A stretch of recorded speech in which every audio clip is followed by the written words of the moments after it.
Kenalan Ustaz. Ya, alhamdulillah, thank you. Terima kasih Ustaz udah hadir. Alhamdulillahirrahmanirrahim. Salatu wassalamu ala isrofil anbiya wal mursalin wa ala alihi washabihi ajma'in. Wa ba'du. Segala puji bagi yang Maha Kuasa Tuhan seluruh alam, dan kita panjatkan juga selawat dan salam kepada Nabi kita Rasulullah SAW, keluarga dan sahabat-sahabatnya. Alhamdulillah, terima kasih Ustadz dan teman-teman semua juga udah kumpul hari ini dalam keadaan sehat walafiat insya Allah. Ya intinya sih Ustadz, kemarin kita ngobrol-ngobrol di teman-teman di Singapura, kayaknya udah lama nggak dapat pencerahan rohani Iya. selain bahasa Malaysia hari Jumat di masjid dekat rumah gitu. Jadi kayaknya butuh dikasih siraman rohani, dan ya pasti teman-teman juga banyak banyak pertanyaan tentang many things yang mereka lagi Iya. face di live. Dan ya, really excited buat dengerin Trang Ustadz. Big fan dari YouTube-nya juga Ustadz. Jadi ya, looking forward for this day. And ya, Kamu lihat aku tadi. ya silakan Ustadz, dipersilakan waktu dan tempatnya, dipersilakan. Iya, makasih Mas Deka. Panggilnya Deka kan ya? Iya ya Mas, ya Ustadz Dani, benar. Oke. Ya, terima kasih Mas Deka dan teman-teman semua. Bismillahirrahmanirrahim. Assalamualaikum warahmatullahi wabarakatuh. Alhamdulillah, alhamdulillah hamdan katsiran thayyiban mubarakan fihi kama yuhibbu rabbuna wa yarda. Asyhadu an la ilaha illallah wahdahu la syarika lah wa asyhadu anna Muhammadan abduhu wa rasuluhu la nabiyya ba'dah. Teman-teman sekalian yang dirahmati Allah, memang kita kita insya Allah to the point aja, supaya bahasan kita jadi lebih efektif dan nanti mungkin banyak sharing. Jadi sebenarnya ini kita sharing, bukan bukan ceramah gitu. Maksudnya ceramah yang gimana gitu. Karena uh, insya Allah topik yang kita bahas itu berkaitan kepada semua, including me, termasuk saya juga gitu. Nah, saya boleh izin men-share screen di layar teman-teman ya, mudah-mudahan bisa membantu supaya kita dapat pelajarannya lebih lebih enak gitu, lebih runtut. Jadi kenapa beragama tapi nggak bahagia gitu ya? Pertama, ada beberapa kasus dulu saya pengen tampilin supaya kita nanti mungkin berangkat dari situ, sehingga eh, kita punya tolak ukur yang mungkin lebih bisa dibayangin lah gitu kira-kira. Eh, ada Ibu Ane Korea, waktu itu dia usianya nih waktu kasus ini terjadi kurang lebih 35 tahun. Dia adalah seorang ustazah dalam artian banyak murid-murid yang ngaji datang ke rumah dia gitu. Dia juga lulusan ITB, planologi ITB. Tahun 2007 dia membunuh 3 orang anaknya. Eh, 3 itu dibunuhnya tuh apa namanya, ditutup pakai bantal gitu ya. Jadi dari satu pindah ke satu, pindah ke satu. Sehingga hakim waktu itu memutuskan dia dihukum mati. Cuma setahun kemudian baru ketahuan kenapa dia, karena dia ditanya di persidangan tuh nggak jawab. Ditanya pokoknya kenapa, motifnya apa, dia masih gitu, nggak ngomong apa-apa gitu. Sesudah diputus hukuman mati, terus dalam perjalanan nunggu hukuman mati itu dia berhasil ngobrol sama psikiater. Nah, terkuaklah tuh kenapa kenapa dia membunuh 3 orang anaknya gitu ya. Soalnya kalau kita perhatikan dia istilahnya pendidikan ya tinggi lah gitu kan, ITB, suaminya pun alumni ITB juga. Terus secara agama mumpuni banget gitu, karena lulusan Rohisnya ITB dan Salman tuh ya, Masjid Salman Al Farisi itu, dan juga punya murid lah kira-kira gitu ya. Artinya secara agama ya di atas rata-rata juga gitu, dan keuangan juga relatif lah gitu, oke lah gitu. Artinya bukan soal uang gitu. Nah, terungkap alasannya itu setelah 1 tahun, setelah hampir 1 tahun menjalani perawatan. Setelah itu akhirnya diizinkan pulang. Diizinkan pulang ini karena eh, eh, persidangan, persidangan dibuka lagi, terus dia divonis bebas. Cuma membutuhkan perawatan aja di Rumah Sakit Hasan Sadikin. Apa alasannya dia membunuh anaknya itu? dia merasa dirinya itu adalah seorang manusia yang nggak pernah bahagia gitu. Dan ketika dia menjadi ibu, dia khawatir dia akan berperilaku sama ibunya. Karena menurut dia, menurut Bu Anik ya, namanya Anik Korea, menurut Bu Anik, yang bikin dia nggak bahagia itu adalah pola asuh ibunya ke dia. Dia ini istilahnya demanding ya, demanding mother gitu, ibu yang menuntut itu. Nah dia pikir dia bakalan jadi kayak ibunya juga gitu nantinya, sehingga anaknya nggak akan bahagia juga. Terus nanti anak-anaknya juga akan berlaku gitu juga sama cucunya gitu. Jadi satu siang itu somehow entah dari mana datanglah pikiran syaitoniah itu ya, klik gitu aja ya, akhirnya terbersit itu dan dia lakukan gitu. Jadi sesimpel itu gitu. Jadi yang mau saya garis bawahi adalah ilmu agama tapi nggak bahagia gitu ya. Nanti penyebabnya insya Allah kita buka lebih dalam. Tapi itu kasus pertama. Kasus kedua, teman-teman, ini adalah seorang lulusan pesantren di pesantren Nurul Fikri di Anyer itu. Namanya Prio atau Rio dipanggilnya. Wah ini anak ini seenggaknya hafal 5 juz Quran karena dia adalah lulusan terbaik dari pesantren NF di Anyer itu, di Serang itu ya, lulusan terbaik dia. Karena lulusan terbaik dia dapat beasiswa ke IPB dari Kementerian Agama gitu. Walaupun kuliahnya putus, nggak selesai. Tapi tentu dia punya ilmu agama yang cukup gitu, dan kerjanya sehari-hari adalah ngajar privat, ngajar di bimbel ya, ngajar bimbel. Pinter matematika, pinter fisika dia tuh. Terus hafal Quran seenggaknya 5 juz gitu. Nah, rupanya dia adalah pengguna jasa PSK PSK kos-kosan. Dulu heboh banget ini kasus ini tahun 2015 gitu. Dia udah berkali-kali sih memakai jasa itu, dan satu ketika tuh dia tersinggung sama ucapannya si PSK itu, terus sama dia dibunuh gitu. Waktu disatuin polisi, waktu ditangkap polisi, dia udah punya anak satu dan istrinya lagi hamil tua anak yang kedua gitu. Sekarang dia di penjara setelah persidangan gitu. Saya nggak tahu ya vonisnya berapa tahun penjaranya itu. Ini potretnya. Sekali lagi kita bukan ngomongin orang, tapi ini kita belajar dari kasus, dan mudah-mudahan beliau-beliau ini sudah kembali ke jalan yang benar. Tentu saja manusia nggak ada yang sempurna, kita semua begitu. Tapi kita belajar dari ini insya Allah. Nah jadi secara sederhana dulu, garis bawah yang bisa kita ambil untuk move on untuk maju ke pendalaman berikutnya adalah adanya tuntutan dari hidup ini atau pressure dari hidup ini. Nanti kita buka nanti kita buka tadi Bu Anik tuh ada masa kecil, masa lalu gitu ya. Dan kalau Prio kelihatannya tuntutan dan lain sebagainya lah kira-kira gitu. Pelan-pelan nanti kita masuk. Tapi teman-teman, maksud saya gini, ternyata di era digital ini, pressure itu, tuntutan itu, ditambah tadi attachment yang belum kelar, belum selesai dari masa lalu itu semakin parah di era digital ini, semakin bertambah-tambah gitu.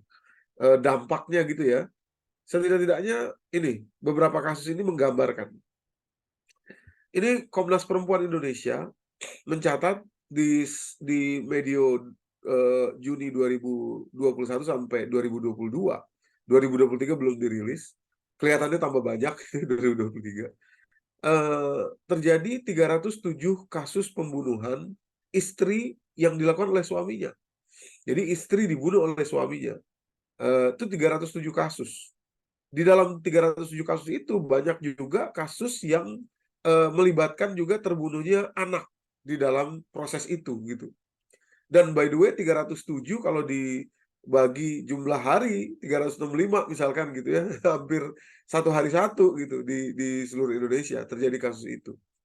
Nah, itu luar biasa banget karena mereka mengistilahkan itu lenyap dalam senyap gitu ya. Waduh, ini menarik sekali membuka penyebab-penyebabnya itu, walaupun menurut saya analisis dari Komnas Perempuan baru sebatas analisis yang di permukaan saja, seperti misalkan kebencian, saya garis bawahi ya, kebencian, dendam, penaklukan, gitu, penguasaan, penikmatan dan pandangan terhadap perempuan sebagai kepemilikan. Jadi iya itu ada persoalan itu, tapi kan kita ingin mencari akar yang lebih dalam kan. Tentu saja kita lagi tidak sedang membicarakan siapa yang benar, siapa yang salah. Apakah istrinya, apakah tuntutan istrinya, apakah perilaku suaminya yang kemudian membunuh. Tapi ini kasus gitu, ada. It happens gitu aja. Dan artinya apa? Tidak bahagia. Nah, kalau di data ini kemudian disandingkan dengan fakta bahwa mayoritas orang Indonesia itu beragama Islam gitu kan, berarti tentu saja 307 ini hampir bisa dipastikan juga adalah mayoritas orang Islam gitu. Dan artinya bahwa apa yang mereka miliki sebagai agama itu belum berhasil membuat mereka berbahagia. Buktinya mereka terjadi hal seperti ini gitu. Sekali lagi, siapa yang salah, apakah perempuannya, apakah laki-lakinya, atau suami atau istri, itu bukan jadi pembahasan kita. Satu lagi data yang mengindikasikan bahwa di era digital ini makin bahaya, tuntutan tadi itu ya, pressure dalam hidup itu, teman-teman, ini data yang dirilis 2023 ini oleh UGM. UGM itu membentuk satu lembaga khusus yang mereka klaim sebagai yang pertama di Indonesia, namanya Indonesia National Adolescent Mental Health Survey, disingkat jadi INAMS. Nah, mereka mengklaim ini sebagai yang pertama di Indonesia nih ya, di survei kesehatan mental pertama di Indonesia.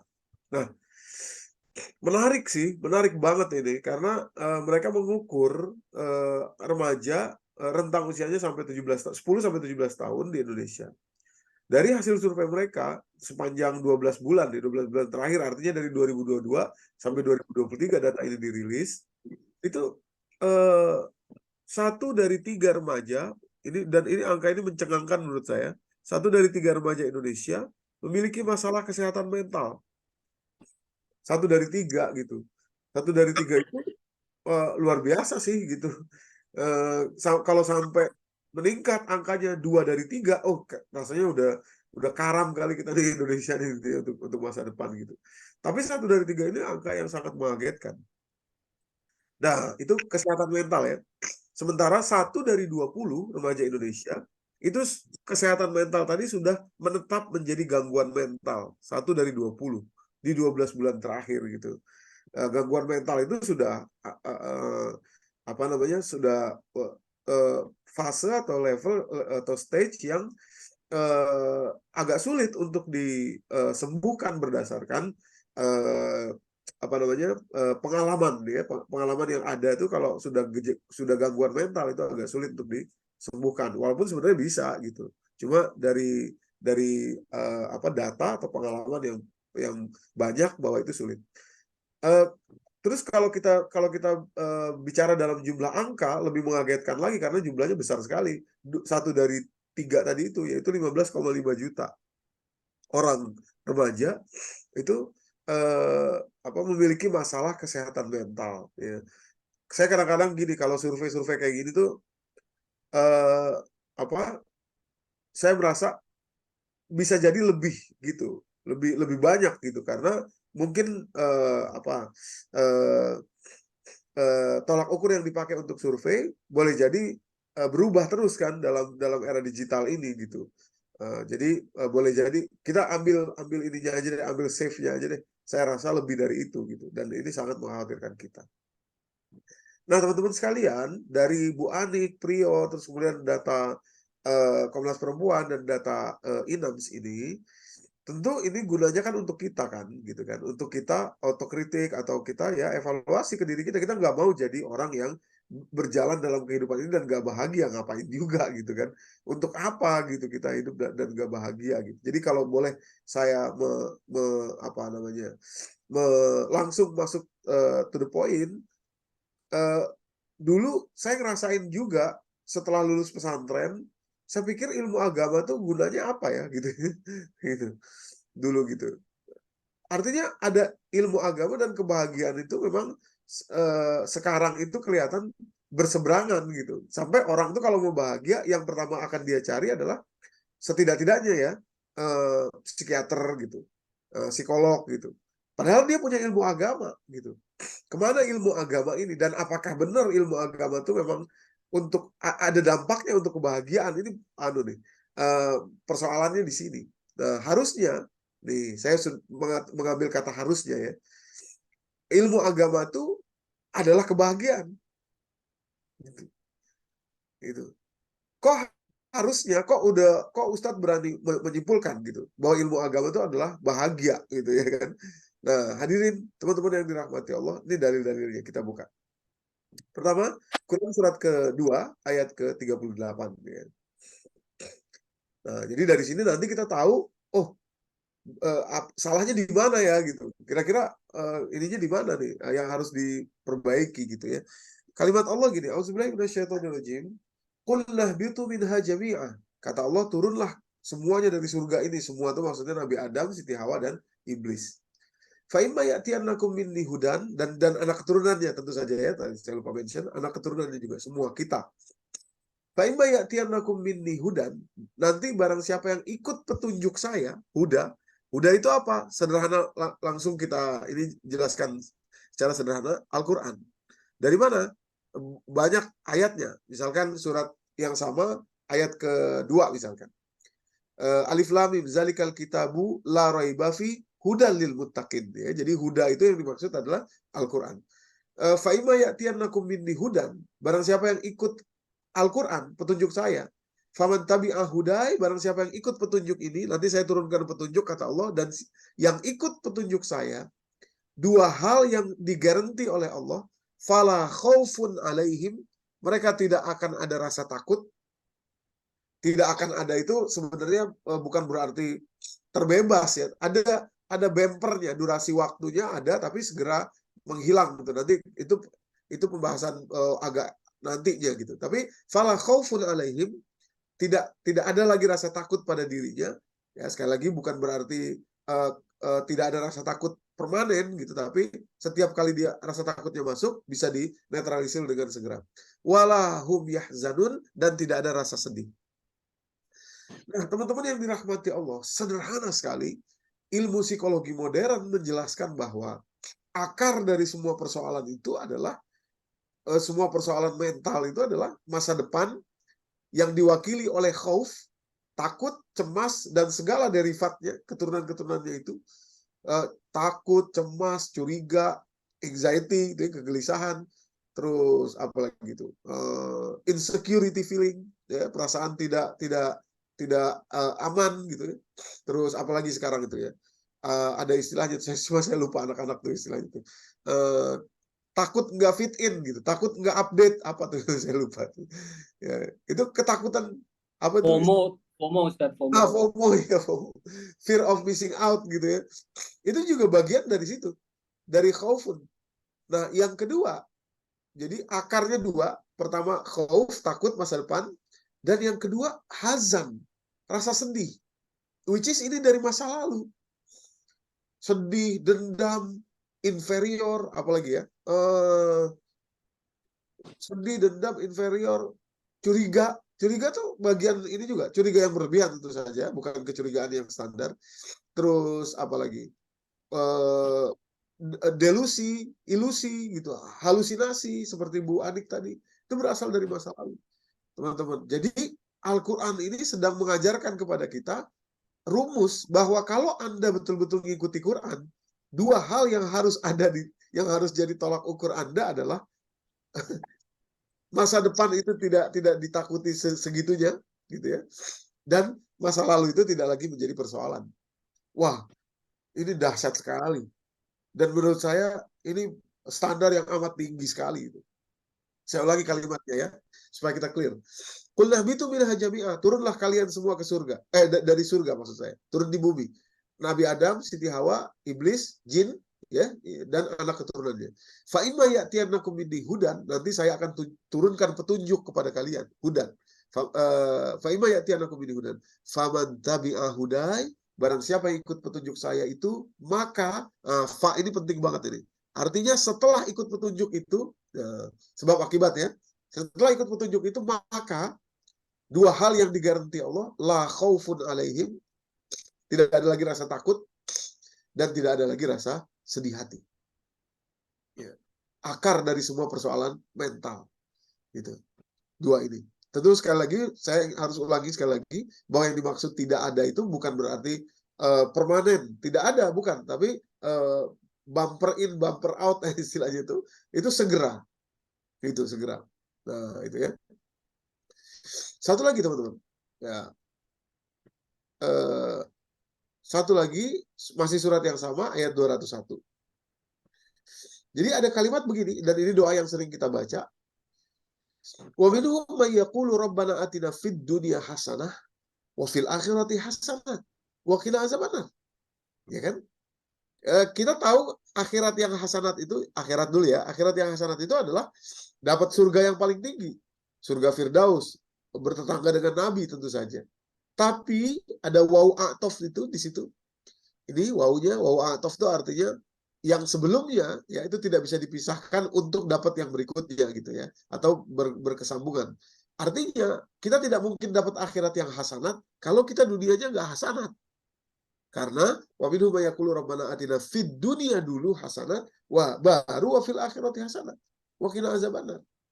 Dan kemudian juga lindungi saya dari api neraka. Nah, itu berawal dari dunia yang hasanat. Hidup dunia yang hasanat. Gitu. Gimana kita, orang sering bilang gini, udah Ustaz saya pengen kejar akhirat aja, nggak mau kejar dunia. Loh, dari mana rumusnya itu? Rumus dari mana? Orang rumus dari untuk ngejar akhirat dari dunia dong, caranya. Gitu.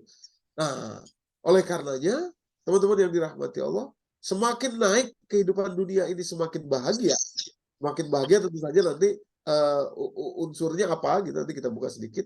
Maka akan terjamin juga semakin hasanat di akhirat nanti. Gitu.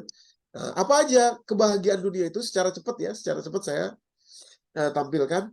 Setidaknya ada 5 hasanat di dunia itu, teman-teman, berdasarkan kompilasi dari perintah Allah kepada kehidupan kita. Ya. Perintah Allah kepada kehidupan kita. Yang pertama, yang namanya hasanat dunia itu sehat fisik dan sehat jiwa. Jadi sehat fisik itu bagian dari hasanat. Buktinya mana? Dalam ayat-ayat ini, nanti silakan buka aja. Itu perintah Allah untuk makan. Ya, misalkan surat ke-7 ayat 31. Kalimatnya kulu wasyrabu bi rizqillah wala ta'su fil ardi mufsidin, bukan. Gimana kalimatnya? Surat ke-7 ayat 31. Ya bani Adam. Gimana? Surat ke-7 ayat 31, mungkin kita buka aja biar jangan salah. Ada saudara saya buka.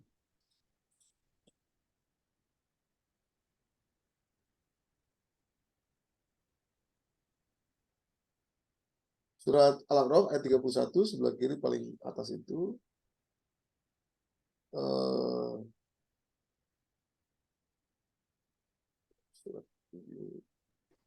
Ya, ada nih Ustaz, wahai anak cucu Adam, pakailah pakaianmu yang bagus pada setiap memasuki masjid, makan dan minumlah, tetapi jangan berlebihan. Nah, iya, betul. Sungguh Allah tidak menyukai orang-orang yang berlebih-lebihan. Ya, terima kasih Mas Deka. Jadi kalimatnya, ya bani Adam, khuzu zinatakum inda kulli masjidin wa kulu washrabu wa la tusrifu innahu la yuhibbul musrifin. Nah, itu. Orang kalau sehat sederhana banget sih, gampang sih sebenarnya bisa lihatnya tuh. Boleh, dia bisa makan apa aja dan tidak berlebihan gitu. Dan tadi khuzu zinatakum inda kulli masjid, pakailah bajumu yang bagus, yang baik, yang rapi, tahu padu padan, warna, keserasian, keselarasan, itu adalah bentuk dari artistik yang merupakan simbol dari kesehatan jiwa gitu ya. Nah, jadi intinya memang sehat fisik dan sehat jiwa itu adalah bentuk dari hasanat di dunia gitu. Bu Anik tadi punya persoalan dalam kesehatan jiwanya, dan nanti kita buka lebih dalam tentang beliau itu dari masa kecilnya, sehingga poin 1 ini sudah rusak dari beliau itu. Maka itu tadi kita saksikan perilakunya sampai ekstrim seperti itu gitu ya. Yang kedua, yang namanya hasanat itu emang harus punya kemampuan finansial yang cukup gitu. Itu memang Allah perintahkan. Misalkan surat kedua ayat 219 di pertengahan ayat itu ya kalimatnya, wa yas'alunaka madza yunfiqun qulil afu. Mereka bertanya kepada engkau apa yang harus diinfakkan. Katakanlah yang lebih dari kebutuhan. Gitu. Jadi kalau kita tinggal di Jakarta misalkan, saya nggak tahu kalau di Singapura berapa. Kalau di Jakarta punya anak 3 misalkan, suami istri punya anak 3. Kira-kira berarti kebutuhannya hampir kurang lebih ya 40 jutaan. Itu kebutuhan variable cost, fixed cost maksud saya, fixed cost harus ada segitu gitu untuk itu. Nah berarti harus setidaknya punya 50-an juta gitu. Jadi memang sangat boleh menjadi orang yang kaya di dalam Islam. Jadi itu salah satu persoalan yang akan membuat hidup ini tidak hasanat. Yang ketiga, punya waktu yang cukup. Jadi kenapa? Karena jalan-jalan di atas muka bumi ini tuh perintah Allah. Jalan-jalan itu perintah Allah. Tentu jalan-jalan yang belajar bukan leisure ya. Bayangin kan ada haji, ada umroh itu kan perintah. Quran surat ketiga ayat 137 surat Ali Imran itu. Kalimatnya begini, Auzubillahi minasyaitonirrajim, qad khalat min qablikum sunanun fasiru fil ardi fanzuru kaifa kana akibatul Halo, udah jadi. Ya. Sakit. Oh, coba lihat, diperiksa dulu. Jadi kata Allah, fasiru fil ardi, bertebaranlah di atas muka bumi ini, bukan cuma di satu negara. Misalkan di Indonesia, bukan suruh jalan-jalan di Indonesia-nya, tidak, muka bumi. Fasiru fil ardi, fanzuru kaifa kana akibatul mukadzibin, dan pelajarilah bagaimana orang-orang yang mendustakan dan berkesudahan gitu ya, kesudahannya mereka. Yang keempat, punya keluarga yang bahagia tentu saja. Tolak ukur yang sangat sederhana dan penting sekali. Quran surat ke-25 Al-Furqan itu ayat yang penghujung 74. Wa minhum walazina yaquluna rabbana hab lana min azwajina wa dzurriyyatina qurrata a'yun waj'alna lil muttaqina imama. Ya, jadi orang-orang yang berdoa atau minta atau punya keluarga yang menyejukkan jiwa mereka, mata mereka. Nah, poin kelima adalah punya ilmu dan amal yang benar dan mendalam. Itu penting sekali. Jadi semuanya ini nggak akan ada kalau salah satu itu kurang gitu ya. Jadi poinnya itu kalau boleh seimbang gitu ya, seimbang semua gitu. Nomor 5 ini surat ke-7 Al-A'raf ayat ke-52. Kalimat Allah, walaqad anzalna, gimana? Walaqad anzalna ilaikal kitab. Gimana kalimatnya? Sungguh telah kami turunkan ya. Laqad jinnahum bi kitabin. Benar, walaqad ji'nahum. Jadi kami datangkan. Walaqad ji'nahum, karena di kalimat yang lain walaqad ataina. Jadi walaqad ji'nahum bi kitabin fassalnahu ala ilmin hudan wa rahmatan liqaumin yu'minun. Jadi sungguh telah kami datangkan kepada mereka kitab dan itu kami jelaskan dengan ilmu. Walaqad ji'nahum bi kitabin, kitabnya ada, Qur'annya ada, tapi berikutnya ini fassalnahu ala ilmin, kami jelaskan dengan ilmu. Baru menjadi hudan wa rahmatan liqaumin yu'minun, menjadi petunjuk dan rahmat bagi orang yang beriman. Jadi fassalnahu ala ilminnya itu yang krusial. Walaupun kitabnya ada, kalau tidak fassalnahu ala ilmin, tidak mendapatkan ilmu dan amal yang benar dan mendalam, teman-teman. Oke. Nah, sudah itu sudah kita tampilkan ketidakbahagiaan ya, ada di tengah-tengah kita, bahkan juga ada di kita walaupun beragama. Terus kita tampilkan juga bahwa ternyata memang Islam itu mengajak kita untuk hidup di dunia bahagia, bahkan dunia bahagia akan menjadikan kita akhirat bahagia. Nah, sekarang kita buka di mana kira-kira kesalahannya selama ini. Tadi saya sempat mention sedikit, dulu saya pesantren, teman-teman ya, dari SMP sampai SMA. Jadi masa kecil saya sampai remaja itu di pesantren.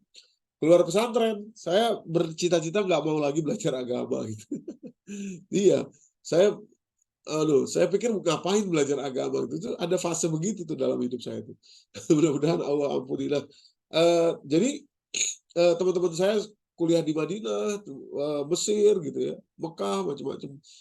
Tapi saya nggak mau gitu. Akhirnya saya memilih untuk segera bisa kerja gitu. Akhirnya masuk kuliah STMT Trisakti, dulu namanya STMT, Sekolah Tinggi Manajemen Transportasi. Terus saya ambil transportasi udara, sederhana aja, biar bisa kerja, dapat duit dan bisa jalan-jalan. Misalkan kerja di apa gitu misalkan gitu. Akhirnya begitu. Nah, belakangan baru saya tahu, rupanya selama ini harus berani saya mengatakan bahwa belajar beragama saya kurang, gitu. Sehingga saya nggak tahu bahwa agama itu adalah jawaban semuanya, gitu ya. Ketika itu. Tapi insya Allah ini yang mau saya ajak untuk kita diskusikan, teman-teman. Jadi begini, terminologi agama, gitu ya, kata-kata agama itu kan bahasa Indonesia.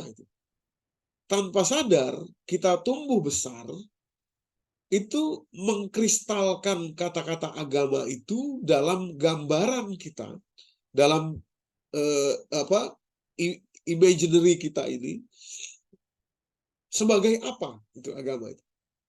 Terus terang saya punya gambaran tentang agama, tumbuh besar dengan punya gambaran tentang agama, rupanya nanti akan kita buka, hanya terhadap satu poin saja, yaitu poin 1, yaitu din. Nanti kita buka apa itu din dan apa itu milah.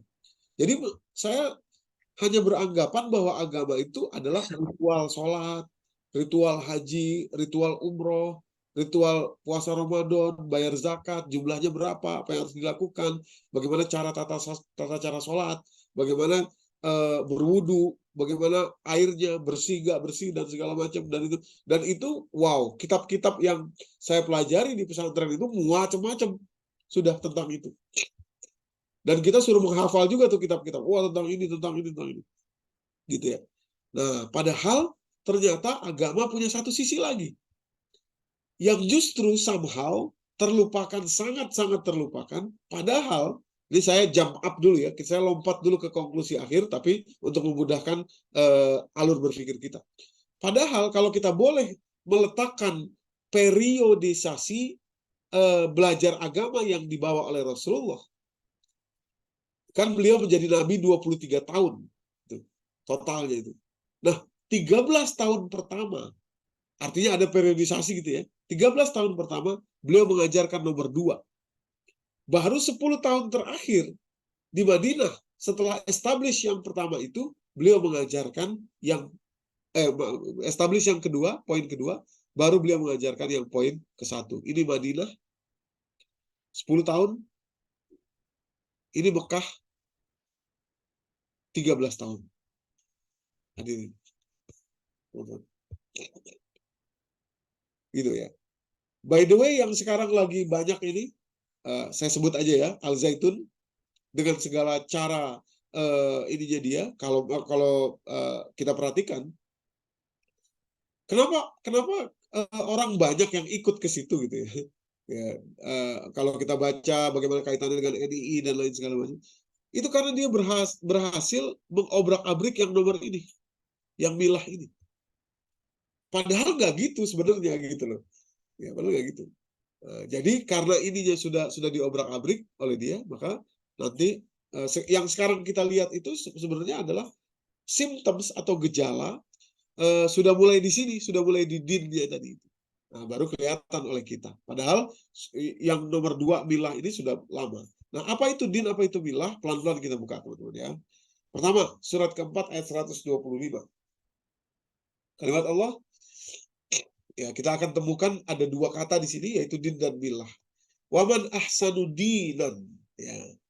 Kalau kita perhatikan di terjemahan, ini diartikan agama, din ini. Tapi milah juga diartikan agama. Padahal 2 kata yang berbeda. Tentu saja, secara sederhana kita bisa pahami, tidak mungkin Allah itu punya 2 atau harus punya 2 kata yang berbeda kalau hanya untuk menjelaskan satu makna yang sama. Betapa tidak efisiennya Al-Quran kalau seperti itu. Ya kan? Padahal Allah itu kan pemilik Al-Quran. Jadi kalau membandingkan Al-Quran dengan tulisan lain selain Al-Quran, sama seperti membandingkan Allah dan manusia, makhluknya. Jadi nggak mungkin Nggak mungkin nggak sempurna Al-Quran itu. Jadi kalau ada dua kata yang berulang atau berbeda hanya untuk menjelaskan satu makna yang sama, berarti Al-Quran tidak sempurna. Gitu ya. Nah, kenapa ini penting? Karena begitulah statement Allah, ada dua terminologi yang harus diartikan dengan serius. Maksudnya apa itu? Waman ahsanu dinan. Siapa yang lebih baik dinnya?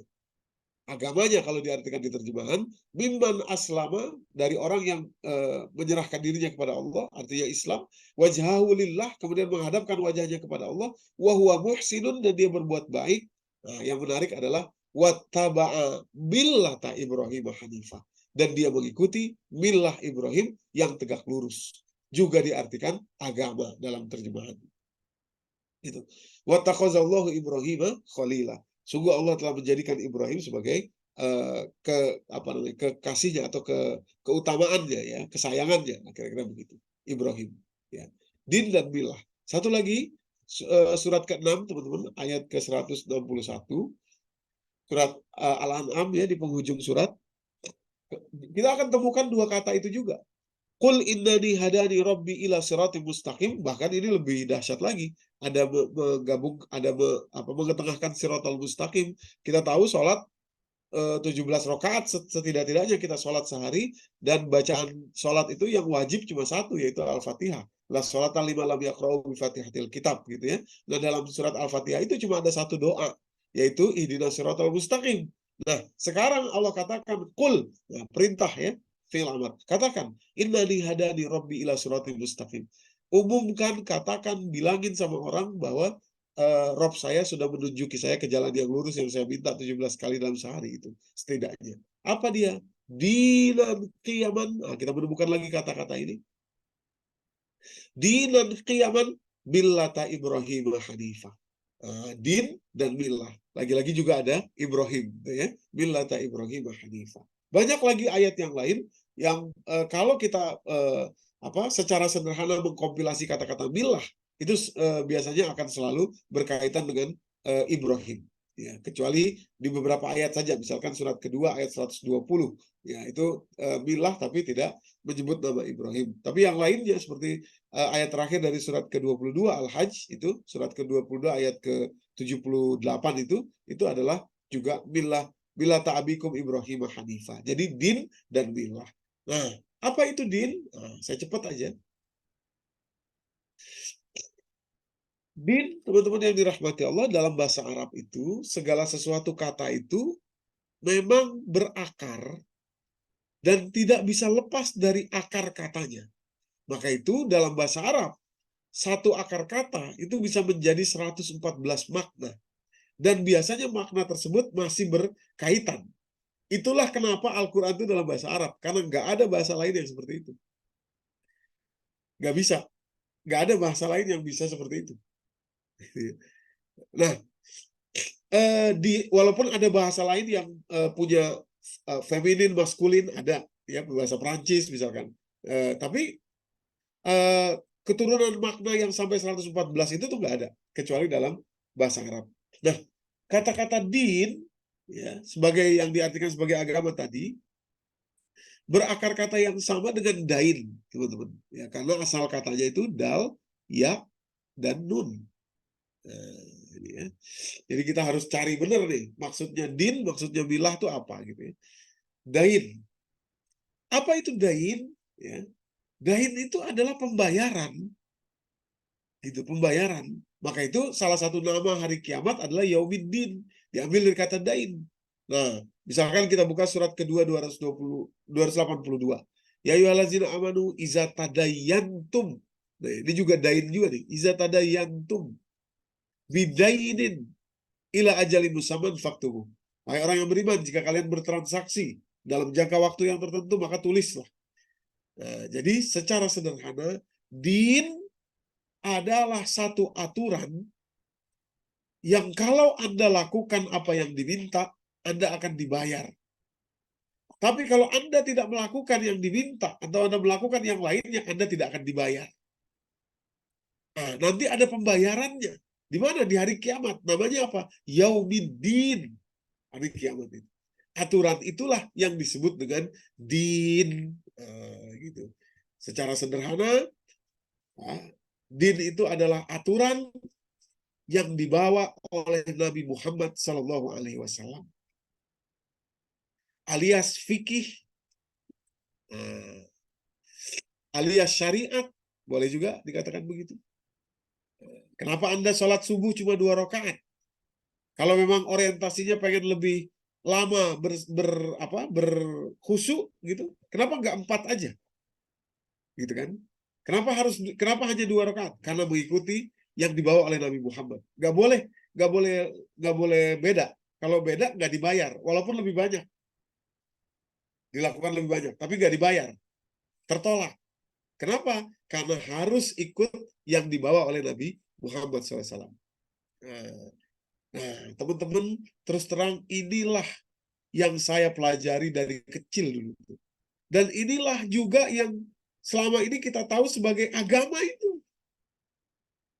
Syariatnya, fikihnya. Memang betul itu agama. Tapi ternyata ada satu lagi, yakni millah. Ya. Apa itu millah? Surat kedua ayat 120 tadi sudah saya bacakan. Walan tardu ankal yahudi walan nasara hatta tattabi'a millatahum. Orang Yahudi dan Nasrani tidak akan ridho kepada kalian sampai kalian ikut millah mereka. Bukan dinahum, bukan agama, bukan syariat, bukan. Tapi millah. Apa itu? Cara pikir, cara pandang, karakter, millah itu. Makanya pada surat ke-7, surat Al-A'raf ayat 88, awal juz yang ke-9 itu, kepada Nabi Syuaib juga dikatakan milah juga. Qala al-mala'u allazina istakbaru min qaumihi la nukhrijannaka ya Syuaibu wallazina amanu ma'aka min qaryatina aw la ta'udunna fi millatina. Gitu. Kata umat Nabi Syuaib, wahai Syuaib, kalau kamu nggak mau kembali ke sistem yang sudah kita bangun, ya, sistem jual beli, sistem dan lain sebagainya, maka kami usir. Dari mana tahunya itu sistem? Nanti kalau teman-teman mundur ayat ke 85 ya, 85 86, nah di situ kita akan tahu bahwa yang dimaksud adalah sistem, bukan hanya maksud saya karakter, cara berpikir, cara melihat, bukan hanya aturan agama, bukan hanya fikih gitu ya, bukan hanya fikih. Oke, saya cepat aja di sini. Nanti silahkan di review, kalau mau di review ulang, monggo silahkan. Nah, jadi menariknya kalau millah itu selalu dikaitkan dengan Nabi Ibrahim. Coba deh, kalau kita renungi dari 5 rukun Islam kita, yang paling komplit pengorbanannya itu kan yang nomor 5, haji kan? Butuh stamina, butuh pengetahuan, butuh kesabaran, butuh uang, gitu. Kalau puasa butuh stamina, sholat butuh pengetahuan, butuh juga pengorbanan.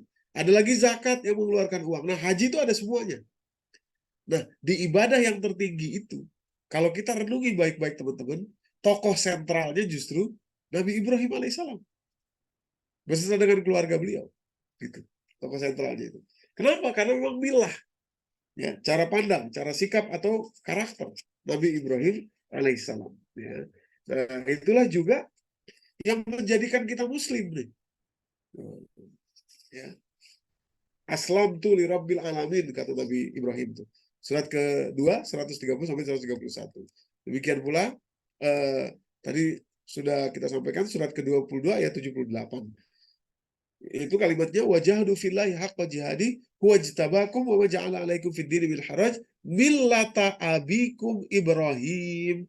Allah tidak menjadikan kesukaran dalam agamamu ini, yaitu millah bapak moyangmu yang bernama Ibrahim. Huwa samakumul muslimin. Allah menamakan kamu muslim dari mana? Dari bapak moyangmu Ibrahim itu. Gitu. Nah, jadi muslim itu artinya apa? 2. Yakni agama syariat yang dibawa Nabi Muhammad dan cara pikir, cara pandangnya Nabi Ibrahim alaihissalam, teman-teman. By the way, hari raya kita kan ada 2 ya, Idul Adha sama Idul Fitri.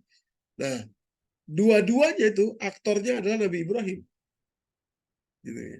Dua-duanya Nabi Ibrahim. Dari mana taunya itu ya? Ini teman-teman. Kalau Idul Adha sudah jelas lah ya. Kalau Idul Adha aktornya Nabi Ibrahim udah jelas. Kok Idul Fitri aktornya Nabi Ibrahim? Dari mana tuh? Ini Quran surat kedua ayat 129. Jadi beliau pernah berdoa, sebetulnya doa itu dimulai dari 126, terus nanti 127-nya ketika beliau meninggikan bangunan Ka'bah. Nah, setelah selesai itu beliau berdoa. Doanya inilah yang kemudian berdampak kepada bulan Ramadan dan akhirnya berdampak kepada Idul Fitri. Doa beliau begini. Rabbana wa ba'as fihim rasulan minhum, di kalimatnya di atas. Rabbana wa ba'as fihim rasulan minhum, ya Allah, utuslah di tengah mereka seorang rasul. Yatslu alaihim ayatika, membacakan kepada mereka ayatmu, wa yu'allimuhumul kitab, dan mengajarkan kepada mereka kitab, maksudnya aturan-aturanmu, wal hikmah, dan mengajarkan hikmah, wa yuzakkihim, dan bersihkanlah mereka. Innaka antal azizul hakim, sungguh engkau maha kuasa lagi maha bijaksana. Doa ini dikabulnya teman-teman adalah ketika diangkatnya seorang manusia yang tadinya seorang manusia biasa menjadi nabi terakhir, yaitu Nabi Muhammad SAW. Kapan itu diangkat beliau itu? Yaitu ketika turunnya Al-Quran kepada beliau. Nah, turunnya Al-Quran kepada beliau ini yang terjadi di bulan Ramadan itu, kemudian ya di tahun ke-15 setelah beliau diangkat menjadi nabi, atau tahun kedua hijrah beliau di Madinah, bulan itu menjadi bulan wajib puasa. Quran surat kedua 185, gitu ya. Syahrul Ramadan allazi unzila fihil Quran. Bulan Ramadan, bulan yang diturunkan di dalamnya Al-Quran. Peristiwa itu maksudnya peristiwa ketika beliau diangkat menjadi nabi. Nah, faman syahida minkumus syahra falyasum, maka siapa yang jumpa bulan ini wajib kalian puasa. Puasa sebulan, ujungnya adalah Idul Fitri. Jadi Idul Fitri tidak akan ada tanpa Ramadan menjadi bulan puasa. Dan itu karena turunnya Al-Quran. Turunnya Al-Quran itu kepada Nabi Muhammad semacam SK, ya, surat keputusan gitu ya. Itu adalah jawaban doa Nabi Ibrahim. Jadi aktor di balik Idul Fitri juga adalah Nabi Ibrahim alaihissalam. Maka itu billah di sini. Jadi kalau kita masuk lebih dalam untuk mengetahui ternyata agama ini mengajarkan kebahagiaan, dan itu adalah kurikulum, setengah kurikulum dari agama ini, gitu ya. Karena dua kan, din dan billah, berarti kan 50-50 itu ya. 50-50. Nah, teman-teman yang dirahmati Allah, doa Nabi Ibrahim ini surat kedua 129 direvisi oleh Allah, ingin memberikan pelajaran kepada kita bahwa ada cara beragama, ada cara belajar beragama yang oleh Allah itu di-approve.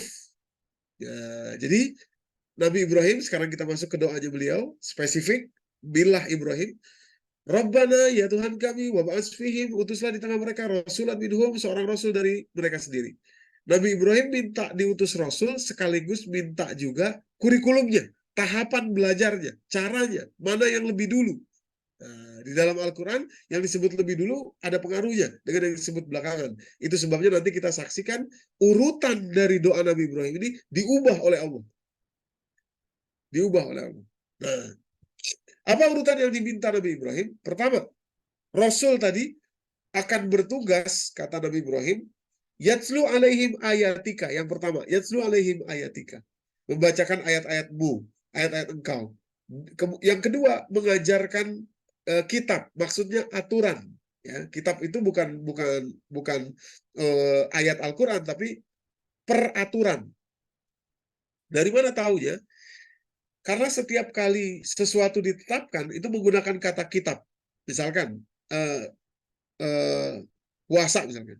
Ya ayyuhallazina amanu kutiba alaikumusiyam. Wahai orang beriman, ditetapkan bagi kalian berpuasa. Pakai kata-kata kitab tapi bentuknya fi'il madhi atau lampau. Demikian pula kalau geser satu halaman 177 dari surat Al-Baqarah itu, ya ayyuhallazina amanu kutiba alaikumul qisasu fil qatla. Kutiba juga. Demikian pula surat keempat ayat 103 misalkan, surat An-Nisa, inna sholata kanat alal mu'minin kitaban mauquta. Nah, itu ya. Jadi kitab itu adalah aturan, ya, rules. Nah, hikmah yang ketiga urutannya itu. Apa itu hikmah? Hikmah itu adalah sariroh. Sariroh itu seluruh peri hidup Rasulullah. Kata-kata beliau namanya hadis. Perilaku yang beliau lakukan namanya sunnah. Pilihan-pilihan yang beliau lakukan itu sariroh. Jadi semuanya adalah perilaku Nabi itu namanya hikmah. gitu ya. Dan juga wisdom, salah satu diartikan juga wisdom, kebijaksanaan gitu ya. Wa yuzakim, dan nanti akan membersihkan jiwa mereka. Semua urutan itu dalam gambaran Nabi Ibrahim akan membersihkan jiwa mereka. Innaka antal azizul hakim. Rupanya doa ini direvisi oleh Allah. Urutannya direvisi. Menariknya, revisinya ada 3 kali, dan 3-tiganya itu urutannya sama. Sama dengan revisi 1, revisi 2, revisi 3 itu urutannya sama. Artinya betul-betul ingin menunjukkan kepada kita, harusnya cara kita belajar beragama itu begini. Gitu. Yang mana dulu yang awal, yang jadi prioritas, baru yang kedua, yang ketiga, dan seterusnya. Yang keempat. Ya. Nah, revisi Allah ada 3 kali. Pertama di surat kedua 151, maaf, ini bukan 155, 151 ya. 151, salah ketik. Kama arsalna fikum rasulan minkum, tadi doanya Rabbana wa'asfihim rasulan minhum, ya Allah turunkanlah rasul di tengah mereka. Jawabannya kama arsalna fikum rasulan minkum. Yatslu alaikum ayatina, tadi yatslu alaihim ayatika, sekarang yatslu alaihim ayatina wa yuzakkikum wa yu'allimukumul kitaba wal hikmah. Jadi ada urutan yang berbeda. Yang kedua, revisi yang kedua terjadi di surat ketiga, surat Ali Imran ayat 164. Laqad manallahu 'alal mu'minina iz ba'atsa fihim rasulan min anfusihim. Tadi doanya 129, Rabbana wa'asfihim rasulan minhum. Nah, sekarang rasulan min anfusihim. Yatslu 'alaihim ayatihi wa yuzakkihim wa yu'allimuhumul kitaba wal hikmah. Sama dengan 151 surat Al-Baqarah tadi ya. Cuma berbeda dengan 129 dari surat Al-Baqarah yang merupakan original doa Nabi Ibrahim. Yang ketiga, surat Al-Jumu'ah, surat 62 ayat yang kedua. Kalimat Allah, huwallazi ba'atsa fil ummiyina rasulan minhum. Tadi doanya 129, Rabbana wa'asfihim rasulan minhum. Sekarang jawabannya, huwallazi ba'atsa fil ummiyina rasulan minhum yatslu alaihim ayatihi. 1, wa yuzakkihim. 2, wa yu'allimuhumul kitab. 3, wal hikmah. 4. Nah, jadi ada 4. Jadi doanya Nabi Ibrahim, teman-teman, di layar saya tampilkan. Originalnya, beliau minta kurikulum cara belajar, yang mana dulu yang dipelajari. Dalam gambaran Nabi Ibrahim itu seperti ini. Petanya, urutannya. Pertama, dibacain ayat-ayat Allah. Ayat itu 2 ya, kauliyah dan kauliyah. Tentu saja yang dimaksud membacakan berarti kauliyah. Nanti penjelasannya pada kauliyah. Terus mengajarkan hukum-hukum Allah yang kedua. Rabbana wa'asfihim rasulan minhum yatslu alaihim ayatika. 1. Wa yu'allimuhumul kitaba. 2. Wal hikmah. Ajarkan hikmah. Wa yuzakkihim. Ini gambarannya Nabi Ibrahim. Tapi oleh Allah direvisi urutannya, teman-teman. Gini, jadi gini. Gitu. Di 151 tuh ya. Yang tadinya nomor 4 ditarik jadi nomor 2. Gitu. Nomor berikutnya tetap tapi maksudnya yang nomor 4 jadi nomor 2. Kama arsalna fikum rasulan minkum yatslu alaikum ayatina wa yuzakkikum wa yu'allimukumul kitaba wal hikmah. Demikian pula revisi di surat ketiga 164. Laqad manallahu 'alal mu'minina iz ba'atsa fihim rasulan min anfusihim yatslu alaihim ayatihi wa yuzakkihim wa yu'allimuhumul kitaba wal hikmah. Sama ya. Dan surat 62 tadi ayat kedua. Huwallazi ba'atsa fil ummiyina rasulan minhum yatslu alaihim ayatihi wa yuzakkihim wa yu'allimuhumul kitaba wal hikmah. Wa in kanu min qablu lafi dhalalin mubin.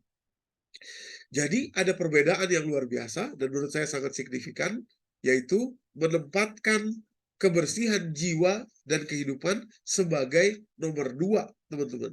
Yang tadinya seolah-olah dalam doa Nabi Ibrahim sebagai hasil, result atau output, oleh Allah diangkat dia menjadi syarat, menjadi input. Gitu. Ya.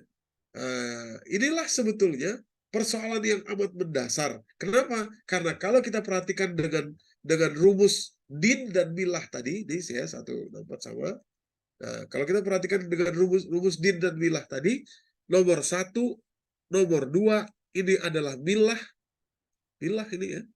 Di garis bawah ini millatun ya. Milah, cara pikir, cara pandang, cara bersikap gitu ya. Dan nomor 3 serta nomor 4 adalah syariat atau fikih ya, atau din. Gitu ya. Din. Nah, itu teman-teman. Itu hukum-hukum Allah, ini boleh enggak, itu ini enggak, itu din. Dan ini enggak boleh lepas, enggak boleh terpisah tentu saja. Tapi yang mana dulu gitu ya. Dan selama ini yang nomor 1 dan nomor 2 inilah yang jarang diajarkan setidaknya kepada saya.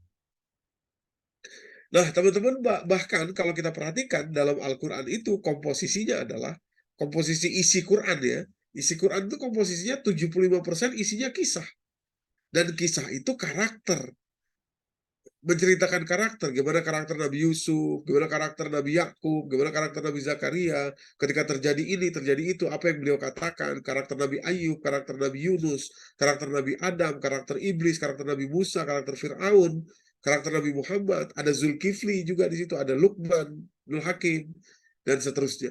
75% itu kisah, dan berulang-ulang kisah ini.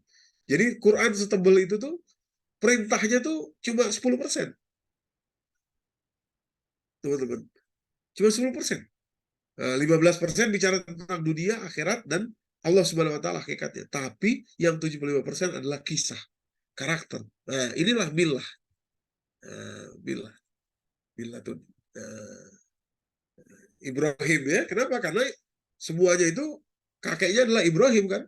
Nabi Zakaria, Nabi Yunus gitu ya. Ujung-ujungnya kakeknya adalah Nabi Ibrahim alaihissalam, dan Nabi Ibrahim lah yang pertama kemudian mencanangkan ini ya gitu ya. Jadi nah, salah satu yang ada di dalam kisah yang berulang tadi adalah kecerdasan emosi. Itu yang paling penting dari semua. Kenapa kisah Siti Maryam dihadirkan Allah kepada kita? Ketika beliau dibully, ketika beliau kepingin minta mati aja, surat 19 ayat 23 itu, bintu qabla hadza wa kuntu nasyan mansiya, itu depresi beliau itu ya. Dan kisah-kisah yang lain itu agar kita belajar tentang emotional quotient, kecerdasan emosi, teman-teman yang dirahmati Allah. Nah, inilah yang terjadi kepada Bu Anik ini. Jadi nomor 2, nomor 3, nomor 4 alias dinnya itu ada. Ketika itu usia beliau 32, maaf saya salah tadi 35 saya bilang di awal, 32 ya. Dinnya ada, nomor 3, nomor 4-nya, tapi nomor 1, nomor 2-nya itu sulit. Beliau menguasainya itu. Yaitu tadi, emotional quotient tadi, kisah yang berulang tadi. Bukankah Nabi Yusuf juga punya trauma masa kecil? Beliau mau dibunuh sama kakak-kakaknya. Kata bapaknya, surat Yusuf ayat ke-5 itu, surat 12 itu, ya bunayya la taqsus ru'yaka ala ikhwatika fayakidu laka kaida inna syaitana lil insani aduwwum mubin. Gitu ya. Jadi sama juga, beliau juga punya istilahnya, nanti akan kita buka, adverse childhood experiences. Trauma masa kecil yang berat. Gitu. Nah, itu terjadi kepada Bu Anik, dan akhirnya Bu Anik gagal untuk melepaskan itu. Masih attach ya di dalam diri beliau. Teman-teman. Nah, ini juga akan mempengaruhi kehidupan rumah tangga. Jadi makanya ada istilah detaching before marriage, gitu. Bukan detach dari mantan pacar gitu ya, bukan gitu, tapi detach dari emotional wound, luka emosi yang terjadi di masa kecil. Kalau enggak, rumah tangga itu rentan. Ya, tidak akan bahagia, tidak akan menemukan kebahagiaan, dan akan menghasilkan orang-orang yang juga tidak bahagia. Terakhir saya ingin tutup ya dengan jadi maksud saya pertemuan kita kali ini mungkin hanya membahas kenapanya, kenapa nggak bahagia, karena ada milah yang kurang itu. Nanti kedepannya insya Allah kita buka lagi milah itu lebih dalam. Ya, tapi saya ingin menutupnya dengan ACE tadi ya, trauma masa kecil tadi. ACE singkatannya itu adalah Adverse Childhood Experiences. Teman-teman, ini studi dilakukan oleh Dr. Vincent Felitti namanya. Itu studi paling lama dari 85 itu ya. Dan itu melibatkan luar biasa 17.000 orang. Nah, jadi perusahaan asuransi namanya Kaiser Permanente gitu ya. Itu kepingin tahu apa sih penyebab orang itu jadi sakit. Sakit fisik tentu saja, karena mereka kan adalah perusahaan asuransi kesehatan fisik kan. Jadi mereka menugaskan Dr. Robert Anda dan Vincent Felitti, ketuanya Vincent Felitti, untuk meneliti apa sih sebetulnya yang menyebabkan orang itu jadi sakit fisiknya. Nah, yang menarik adalah Bahkan ini diklaim sebagai largest study ever done on the subject. Yang menarik adalah Dr. Vincent Felitti dan Robert Anda come up menghasilkan bahwa sumber semua penyakit fisik itu adalah justru adverse childhood experiences. Trauma masa kecil. Nah, mereka kemudian meneliti sampai sekian puluh tahun itu ya, sampai membuat skor ya, dan skor itu dihitung, di probabilitasnya ditambah lagi, ditambah terus. Ada pasien dilihat, oh ya ada sekian, oh ya dia punya AC skor sekian, oh dia punya AC skor sekian, sampai akhirnya tahun 2017 kalau saya nggak salah ingat, atau 2018 ya, ACE ini diadopsi oleh WHO menjadi standar WHO untuk menghitung potensi ketidaksehatan fisik dari negara-negara tertentu, dilihat dari berapa banyaknya kasus ACE dan anunya skornya. Nah, teman-teman yang dirahmati Allah, kategori ACE ini ada 10 ya. Ada 10 kategorinya. Ada yang merah itu abuse, dan itu terjadi sampai usia 18 tahun kalau dalam penelitian si Vincent Felitti.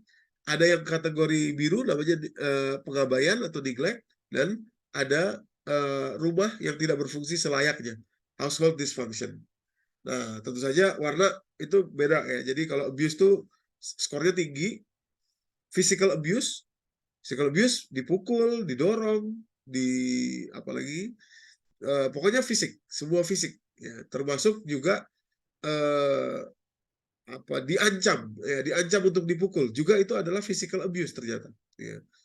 Yang kedua emotional abuse itu ya macam-macam ya, seperti ditakut-takuti, diancam sesuatu yang yang berbahaya gitu ya, misalkan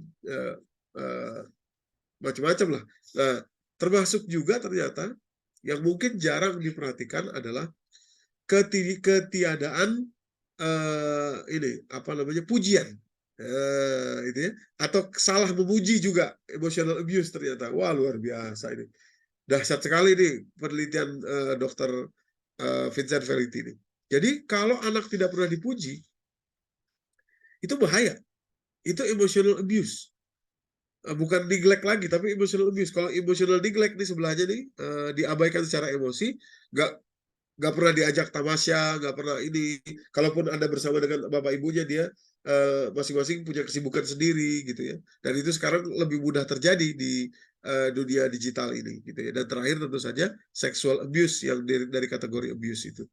Nah, neglect itu sebetulnya paling sering diabaikan secara fisik, diabaikan secara emosi. Diabaikan secara fisik ya ditinggalin atau tidak ada sentuhan fisik ya, termasuk sunnah Nabi untuk mencium anak itu adalah obat untuk physical neglect ini. Jadi Nabi itu punya kebiasaan mencium anaknya gitu. Nah, jadi luar biasa lah kalau kita ikuti sunnah-sunnah Nabi, itu memang dahsyat sekali. Nah, emotional neglect ini yang mengkhawatirkan dewasa ini, kira-kira begitu ya. Terus yang sebelah hijau itu ada 5, yaitu fungsi rumah yang tidak benar gitu ya. Di antaranya ada orang yang sakit mental di dalam rumah itu, dan itu disaksikan tumbuh kembang anak menyaksikan itu, dan itu berdampak sekali ya. Terus mother treated violently juga, dipukul ibunya atau dia menyaksikan itu. Kemudian terjadinya divorce dimasukkan jadi salah satu kategori ya, walaupun nanti kalau treatmentnya baik tentu saja bisa dikurangi, tapi tetap saja yang namanya divorce itu ada bekasnya gitu ya. Terus kalau ada relatif atau saudara dari saudara dia gitu, saudara dekat ya, yang dipenjara, nah itu juga makanya saya menganjurkan kalau ada pihak-pihak yang punya kewenangan gitu ya, anak tuh jangan diajak mengunjungi orang tuanya di penjara ya, itu salah, itu kajian yang keliru. Dari mana ininya kita nanti dia biar tersambung terus kepada orang tuanya, enggak, bukan gitu. Nah, ternyata itu berbekas gitu. Jadi kalaupun nanti dia sudah dewasa tahu bahwa orang tuanya di penjara, it's okay. Tapi tidak punya bekas ketika dia mengunjungi penjara itu, karena itu dampaknya sangat luar biasa. Dan terakhir adalah substance abuse, terjadinya salah pemberian obat kepada anak tersebut ya dalam usia 0 sampai 18 kalau dalam penelitian Vincent Felitti dan Robert Anda ini, teman-teman. Nah, dampaknya luar biasa. Dari skor-skor tadi ya, jadi kalau kita scoring ini, ya, ini di skor berapa gitu, ada dampaknya. Ya. Impact-nya itu luar biasa. Di masa yang akan datang, di masa yang resikonya semakin besar, ya, beberapa dekade kemudian, di usia 40 ke atas gitu ya, nah itu dampaknya luar biasa. Misalkan terjadinya stroke gitu, itu sampai begitu mereka membuat scoring dan apa namanya forecastingnya, dan forecasting ini sekarang dipakai oleh WHO gitu ya. Depresi tentu saja, kemudian heart attack atau heart disease, broken bones, tulang yang rapuh, itu juga ternyata berasal dari situ. Saya bingung juga kok bisa begitu ya ininya mereka tuh. Tapi itulah ya. Nah, nanti kita boleh buka di pertemuan-pertemuan berikutnya bagaimana secara medis memang ternyata penyakitnya ada di situ ya, ada di adverse childhood experiences, teman-teman yang dirahmati Allah. Nah, teman-teman sekalian ya, jadi inilah agama kita. Ya, tadi kembali lagi ke atas ya. Lagi. Nah, inilah agama kita sesungguhnya. Jadi ada dinnya, ya, syariatnya, aturan-aturan peribadatannya, fikihnya tidak boleh dilepas, dan itu harus kembali kepada Rasulullah, mengikuti betul-betul Rasulullah. Tapi ada satu sisi lagi yang saya merasa selama ini miss out, ya, sangat jauh gitu, walaupun saya belajar di pesantren, yaitu adalah membuka milah. Bagaimana cara bersikap, cara pandang, cara berpikir, cara merespon, cara meletakkan emotional state, ya, dan logical state, gitu kita tuh, teman-teman. Nah, itulah karakter, itulah milah. Jadi untuk menjawab pertanyaan kita malam hari ini, setidaknya kita bisa menjawab dulu, kenapa orang beragama tapi tidak bahagia? Jawabannya adalah karena satu sisi dari agama ini jarang disentuh atau jarang tersentuh, sehingga kebahagiaan itu tidak didapatkan, walaupun secara fikih, secara syariat, secara peribadatan gitu ya, kita mengerti itu. Baik, demikian kira-kira Mas Deka, pengantar kajian kita. Wallahu a'lam bishawab. Assalamualaikum warahmatullahi wabarakatuh. Makasih Ustaz Doni. Udah mau jam 10 di Singapura, tapi kayaknya sayang kalau nggak dikasih pertanyaan ke forum. Mungkin 2 pertanyaan aja boleh kali ya Ustaz ya? Silakan. Kalau ada yang mau tanya, silakan teman-teman atau Bapak Ibu yang dari MMQ juga, yang kalau ada yang mau tanya silakan turn on mic-nya.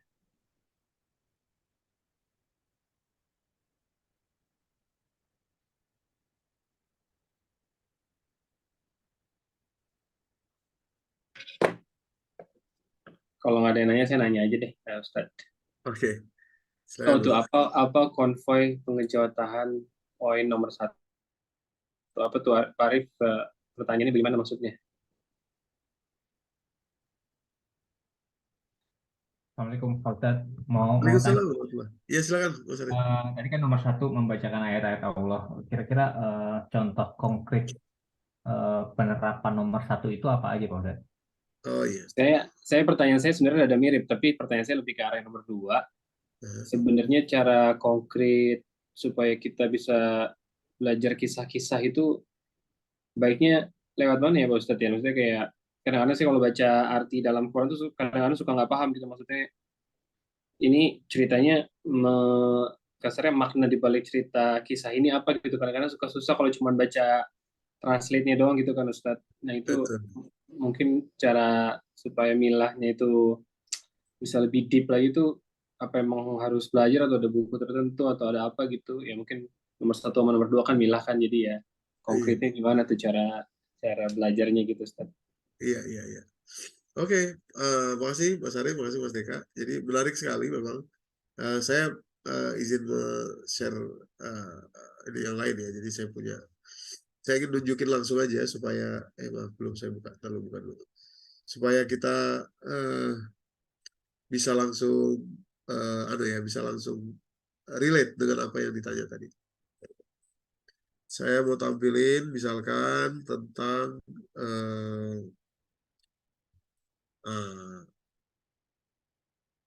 oke. Nih,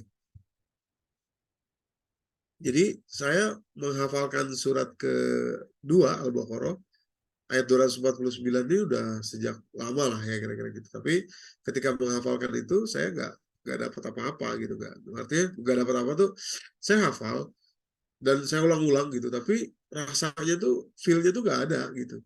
Dan ini tentang kisah tadi, dan sama juga seperti pertanyaan Mas Arif, konkretnya membacakan ayat-ayat itu kayak apa gitu ya. Karena kata-katanya pakai yatslu. Yatslu ada bedanya sama kiroah. Tala yatslu, tilawah dengan kiroah itu beda. Nah, mungkin nanti kalau pertemuan berikutnya bisa kita lebih dalam masuk ke arah situ nanti.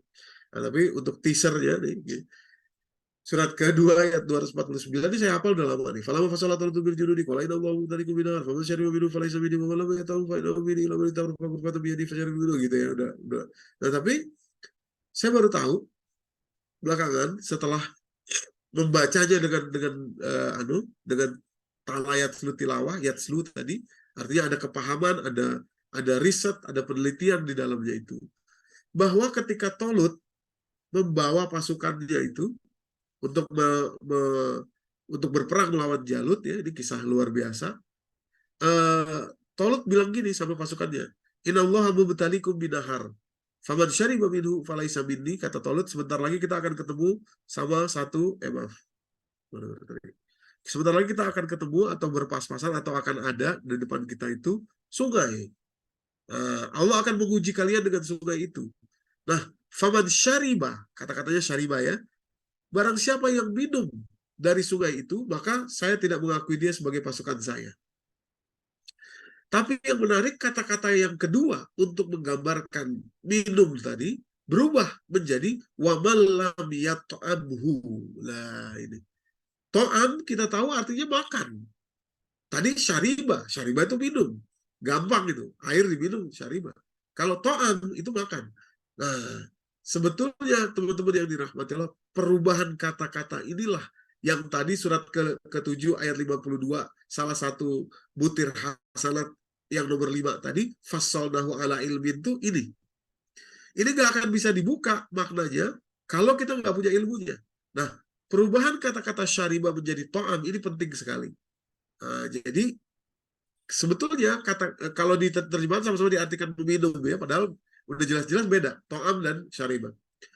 Jadi sebenarnya kata-kata Tolut kepada pasukannya itu gini, dan inilah membacakan ayat yang sebenarnya itu gini.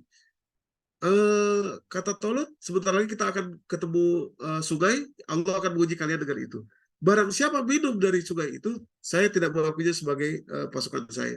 Tapi kalau tidak ditelan air itu, makan itu kan menelan sesuatu. Air itu tidak ditelan, artinya boleh dikumur-kumur tapi tidak ditelan kecuali yang tidak bisa ditahan gitu ya. Illa badi ketaruh faghurfatan biyadi, satu telapak tangan itu mungkin setetes dua tetes, nggak apa-apa. Saya mengakui dia sebagai pasukan saya. Hebat gitu. Artinya minum tapi jangan ditelan.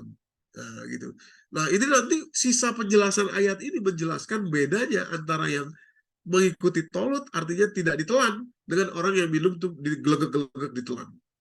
Nah, teman-teman yang dirahmati Allah, ini sebetulnya yang sekarang kita dapati dalam dunia sport science sebagai carbohydrate rinsing. Carb rinse. Para pesepak bola profesional itu kalau kita perhatikan di menit-menit ke-60 di babak kedua biasanya atau 70, mereka minum tapi dibuang. Saya pikir dulu itu supaya perutnya nggak penuh, ternyata bukan. Jadi cairan yang mengandung glukosa, konsentrat glukosa dan sampai 6,4% itu untuk menstimulus saraf di rongga mulut kita manusia, ya, dan kemudian langsung kepada bagian motorik sensor kita, gitu ya. Jadi maksud saya itulah membacakan ayat-ayat Allah. Nah, jadi timbul, oh ternyata Quran itu luar biasa ya gitu. Nah, inilah yang dulu saya nggak dapetin gitu dari belajar agama itu. Ya, nah inilah milah, inilah cara pandang. Oh berarti Tolut itu adalah seorang pemimpin dengan cara pandang yang seperti itu. Nah, gitu ya. Jadi cara beliau itu meneliti apa yang akan ada di depan. Wah itu luar biasa. Gitu ya. Bagaimana konsentrat air itu, bagaimana isinya apa, dan bagaimana, wah luar biasa. Nah sehingga seperti itulah harusnya seorang pemimpin. Jadi mengcapture pelajaran dari satu ayat itu dengan cara dibacakan seperti itu dan menjadikannya sebagai pola pikir, teman-teman. Itulah yang poin 1 dan poin 2 atau milah ini. Demikian kira-kira. Teaser dikit aja. Terima kasih. Terima kasih Mas Arif. Satu lagi mungkin kalau ada yang tanya Bapak Ibu, teman-teman, kalau ada.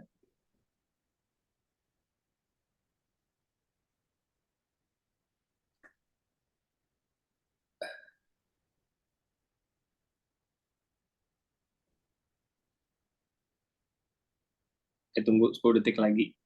Udah jam 10 di Singapura. Tokonya nasi uduk Pak Arif juga harus tutup ini. Oke, kayaknya nggak ada. Makasih Ustadz. Really inspiring. Teman-teman yang bilang juga tadi really fresh. Informasinya benar-benar senang dengarnya. Insya Allah kita coba arrange insya Allah 1 bulan sekali. Insya Allah kita bisa ketemu lagi bulan depan. Dan saya tutup dengan doa penutup majelis. Subhanakallahumma wa bihamdika asyhadu an la ilaha illa anta astaghfiruka wa atubu ilaik. Alhamdulillah. Terima kasih Ustadz, terima kasih teman-teman Bapak Ibu. Sampai ketemu lagi insyaallah bulan depan. Assalamualaikum warahmatullahi wabarakatuh. Terima kasih Ustadz. Waalaikumsalam warahmatullahi wabarakatuh. Ya, Mas Arif, semuanya ya, assalamualaikum.